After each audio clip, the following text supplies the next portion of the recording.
ওই ছেলেকে পুরুষ বলে না। যে ছেলে একটা মেয়ের মেসেঞ্জারে রিপ্লাই না পাওয়ার জন্য বালিশের মধ্যে টুকরে টুকরে কাঁদে, তাকে পুরুষ বলে না। ওই ছেলেকে পুরুষ বলে না। যে ছেলে বিশেষ না হইলে পরে গলায় দড়ি দেওয়ার জন্য চিন্তা করে, ওই ছেলেকে পুরুষ বলে না। ওই ছেলেকে পুরুষ বলে না যে জওয়ানির মধ্যে জওয়ানি মেটানোর জন্য রাস্তা রাস্তায় দাঁড়িয়ে মেয়েদের সাথে ইফটিজিং করে, ওকে পুরুষ বলে না। আর বেটা তুমি যদি পুরুষ হও, 4টা বিয়ে করো, মদ মাস্তি করো বউয়ের সাথে, কবিতা লেখো বউয়ের সাথে, পারলে দায়িত্ব নাও, নিয়ে দেখাও তোমার পুরুষত্বের পরিচয় কতখানি। পারলে দিনের দায়িত্ব নাও, নিয়ে দেখাও তোমার পুরুষত্বের পরিচয় কতখানি। পারলে উম্মার দায়িত্ব নাও, খালিদ ওয়ালিদ হও, আমরা তোমার ইমামতি মেনে নিব, দেখি তোমার পুরুষত্বের দায়িত্ব কতখানি। আর যদি না হয় তাহলে তোমার এই পুরুষত্বের প্যান পানি বন্ধ করো।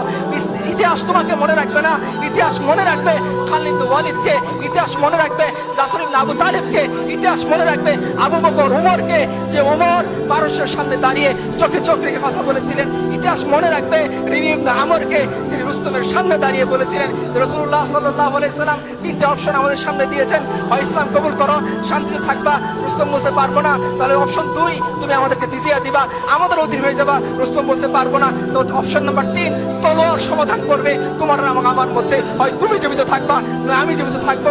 যদি এরকম হয়, দেখি কে জো বাইডেনের সামনে দাঁড়িয়ে এরকম সাহসিকতাপূর্ণ উক্তি করতে পারেন, তবেই আপনারা বললেন যে আপনাদের উম্মারা পুরুষ। আমরা আমাদের উম্মার কথা বলতেছি, যারা জো বাইডেনের চেয়েও ক্ষমতাশীল দাপটশালী সভ্যতার সামনে দাঁড়িয়ে বলেছিলেন তলোয়ার তোমার এবং আমার মধ্যে সমাধান করবে। যদি এরকম না হয়, তাহলে তোমরা অন্য কোনো পুরুষের উদাহরণ আমাদের কাছে এনো না।